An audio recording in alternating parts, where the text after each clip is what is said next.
You say they always erupt into violence when they categorically don't. Well, there is a lot of hate. I mean, they're looking. Let's for not gloss over it. You have to accept that you cannot say they always erupt into violence when they categorically don't. No, but there are things that the police won't and can't pick up on. If that's the basis of your position, then your position becomes untenable immediately.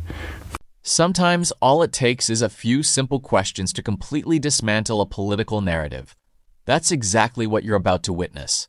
A caller confidently argues that pro-Palestinian marches are driven by hate and violence, expecting an easy case to make. But as the conversation unfolds, the facts begin to tell a very different story, and the debate takes a turn she never saw coming. Before we dive into the full story, comment where you're watching from, and don't forget to like and subscribe so you don't miss the next one.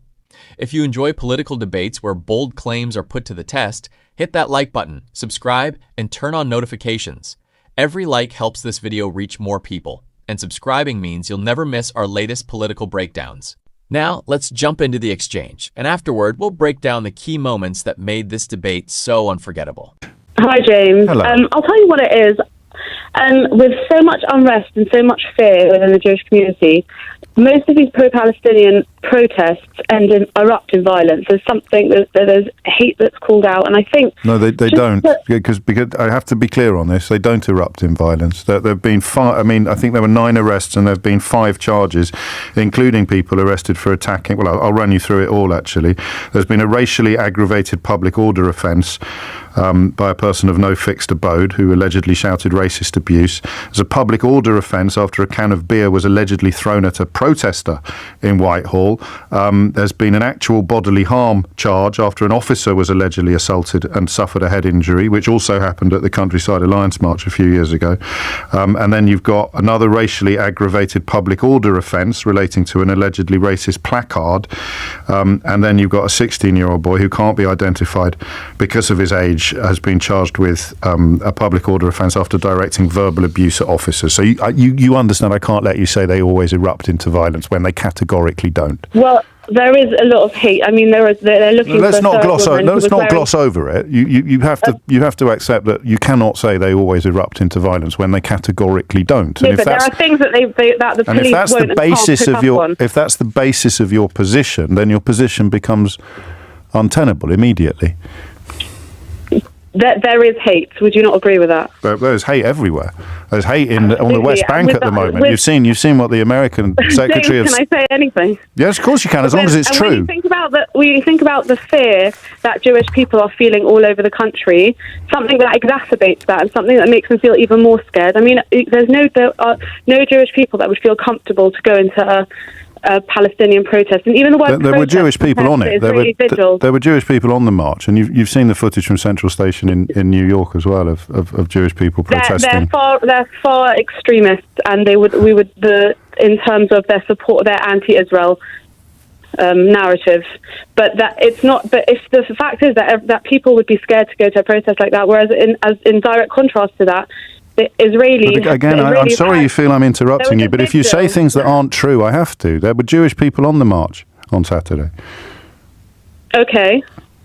But the majority... So they wouldn't be... You can't say they'd be scared to go, can you? It is very scary. It is very scary. No, I'm not disputing that you're scared. I'm just disputing your claim that it always erupts into violence and that Jewish people would be too scared to attend to demonstrate their sympathy for Palestinian people being killed. Because neither of those things are true. No, what I'm not saying is that people can't march in solidarity, but the fact is it's a protest which ends up often being anti-Israel. There were 3 women who were wearing pictures out of 100,000 people. That's not the point. The point is of course it's the point. Fear. Of course it's the point, because you can call those people hateful, you can call those people insightful, but you can't call the march a hate march. Because of what 3 women did. Between a march and a protest rather than a vigil or like solidarity, there's a big difference. Well, you can call it whatever you want. With hate. No, but there is a difference. You can't dispute that. I can dispute anything I want. Standing peacefully in vigil and market and thinking about the people the victims, etc. And absolutely, I think no one wants to see. So it's the fact that they're walking. Civilians. It's the fact that they're walking. It has a much angrier tone. Well, there was huge anger about all the Palestinians being killed, just as there was huge anger about all the Israelis killed on October the 7th. You must have been angry. Anger. You must have been angry. I was devastated. Okay. It was heartbreaking. Well, I was angry. It's a very different.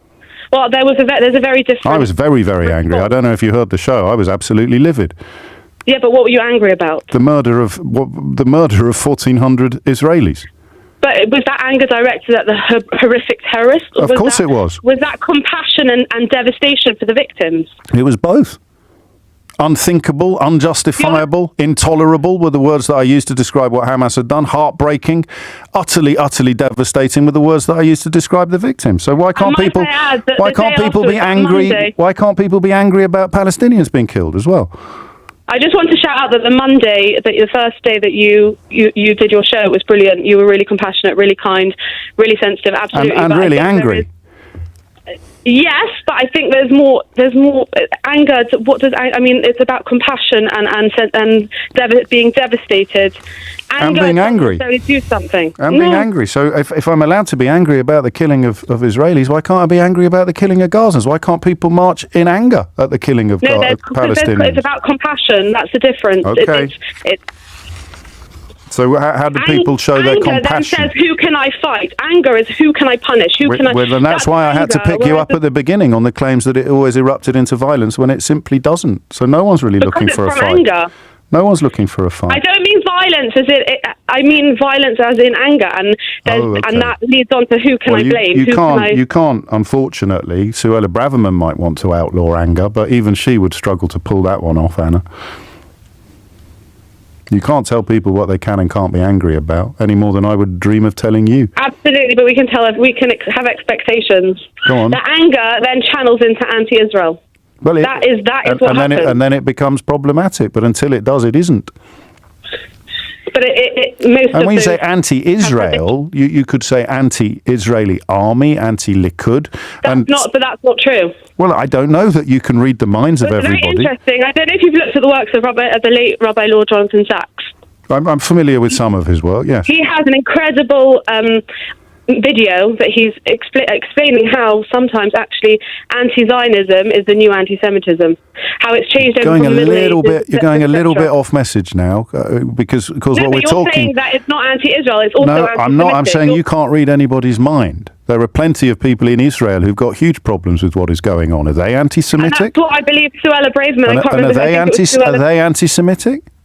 No, people can have issues with the policies. People can be angry about policies, and they can be Jewish, and they can be angry with Israeli policies, but you wouldn't dream of calling them anti-Semitic. But I haven't heard any pro-Palestinian march that's come out to condemn Hamas. Well, how much attention have you been paying? How many of them have you spoken to? Plenty. Really? Yeah, it's very interesting having conversations. But you were too frightened to attend. You were too frightened to attend. But I would never go to a protest. So when did you talk to them? Other people. So when did you talk to them? I've spoken to individuals. Yeah, when? With their opinions. When? Over the last couple of weeks. How? And there's always an excuse. But how have you spoken to these? How have you spoken? Can I? No, of course you can't. Not if you're going to come on my radio and say things that aren't true. But it is true. Well, of course it isn't. Every single Ariana Grande concert. Well, I don't want to imagine that. I'm talking about marches. Stop it. I feel bad for the people that were killed, but you're making stuff up again. Very, very frustrated. You're making stuff up again. No, I'm not. That's the exact same parallel. You're having an imaginary conversation about a completely different atrocity. No, but what I'm saying to you is the fact is that there needs to be condemnation. Just before you go, where is your expression? I know you would avail yourself of this opportunity, your compassion for the people being killed in Gaza now. Absolutely. I said that straight away. I said that earlier on. I said I do not want to see any innocent civilians, and it's horrific, and it's heartbreaking, and I read an article. So would you call for it to end then? I would call for Israel to do whatever it can to. Well, you can't have it both ways, can you? It's called self-defense. Okay, well, that's not called compassion then. And they've no, that's fine. We got there in the end. It is compassion, of course. There is compassion. Well, no, because the people marching are calling for a ceasefire, and you're calling for it to complaining that